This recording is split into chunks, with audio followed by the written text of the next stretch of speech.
Have you ever caught yourself replaying a conversation long after it ended? Not because anything significant happened, but because you were wondering how you came across, whether you said the right thing, or what the other person might be thinking about you now. It is a strange experience when you think about it. The moment itself has passed quickly, yet your mind stays there revisiting it, analysing it, sometimes even reshaping it, as though there is something to fix after the fact.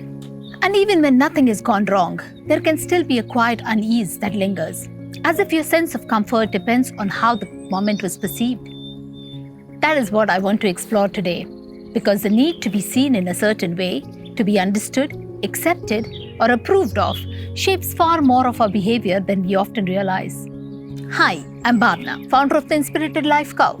This channel is about leadership, lifestyle, and personal growth, explored through reflection, awareness, and real-life experience, so we can lead ourselves through clarity. In the last video, we spoke about people-pleasing and how easily we can fall into the habit of saying yes when something inside us is not fully aligned. And if you look closely at that pattern, you begin to notice that it is rarely about the situation itself. It is usually connected to something deeper, something that sits quietly in the background of many of our decisions. The need for approval. Or perhaps more accurately, the discomfort of not having it. Most of us grow up in environments where approval is linked to behavior. When we do something well, we are praised. When we meet expectations, we are encouraged. Over time, without consciously thinking about it, we begin to associate approval with safety and acceptance. It becomes something we seek, not always deliberately, but almost instinctively. And that instinct does not disappear as we grow old. It simply becomes more subtle. Instead of looking for approval in obvious ways, we start shaping our behavior around how we might be perceived. We adjust what we say, how we say it, when we say it, sometimes even whether we say anything at all, depending on the environment we are in and the response we anticipate. In professional settings, this can show up in ways that are easy to overlook. You might hold back an idea in a meeting because you are unsure how it will be received. You might agree with something you are not fully convinced by, simply because challenging it feels uncomfortable. You might even measure your own performance not by the quality of your work, but by the reactions you receive. In personal relationships, however, it can appear in quieter ways. You might hesitate to express how you truly feel because you do not want to create tension. You might adjust your behavior to maintain harmony, even when something does not sit right. None of this usually feels dramatic in the moment. It feels small, almost insignificant. But over time, it begins to shape how you show up. I recognize this pattern very well because I have lived through it myself. Not in an obvious way, but in a way that quietly shaped how I showed up for a long time.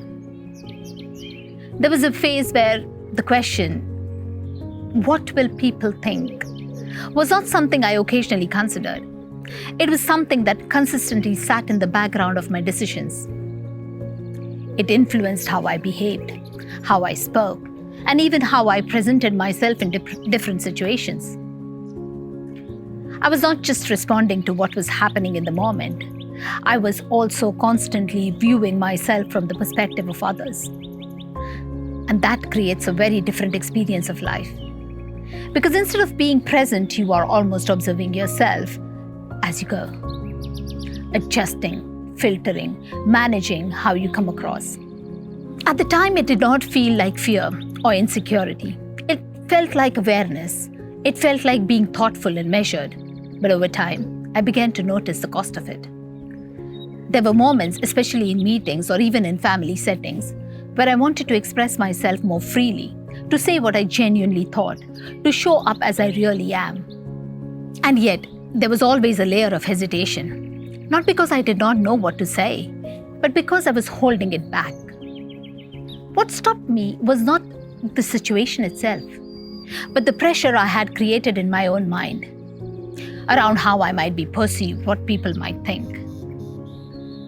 And that was frustrating, because somewhere within me, I knew I was not fully showing up as myself. Yet I continued operating in that pattern because it had become familiar. It had become safe. It took me time to realize how much that way of thinking had been shaping my behavior and limiting my expressions. There is also something important to understand here. When your attention becomes too focused on how you are being perceived, you slowly begin to move away from how you actually experience a situation.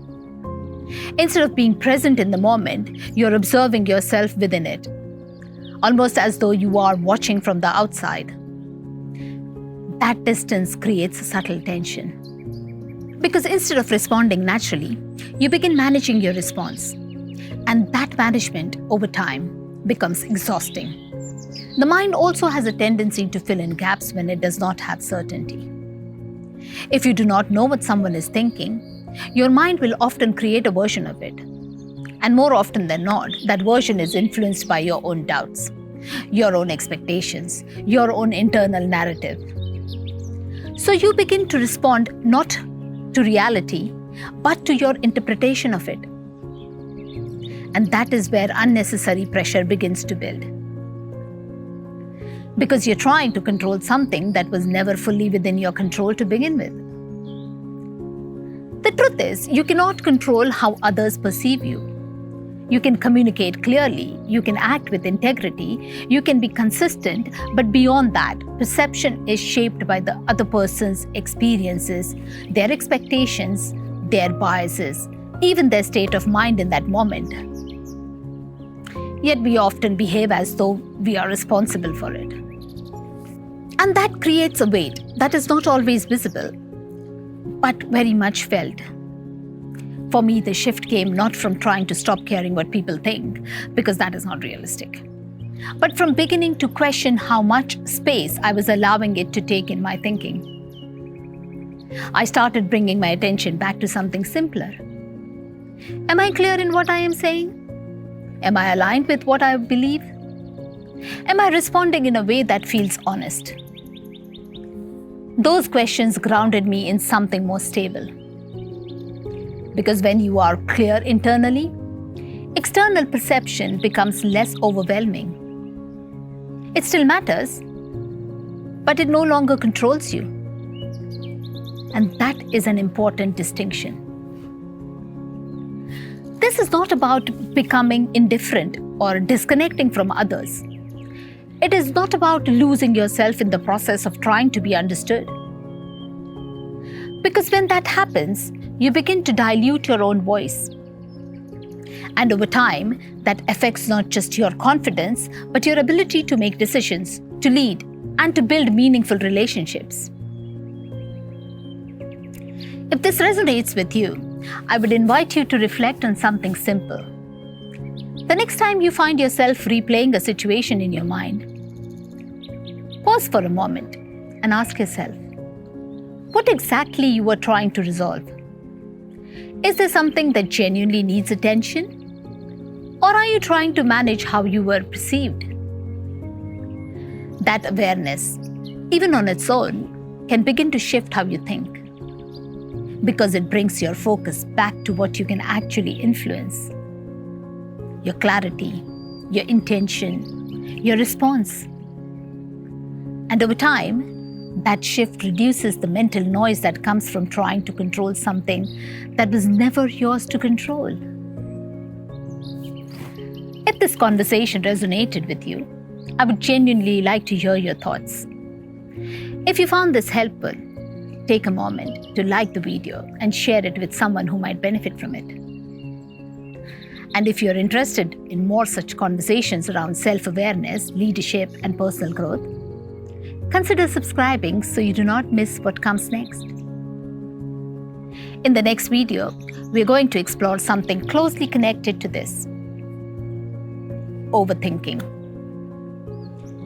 Because once we begin caring about perception, the mind often moves into analyzing everything, and that is where overthinking begins. Until then, just notice. Notice how often your thoughts return to how you are being perceived. And gently bring your attention back to how you are actually experiencing the moment. Because clarity does not come from controlling perception. It comes from understanding yourself. I look forward to continuing this conversation with you in the next video, so stay tuned in. Until then, bye!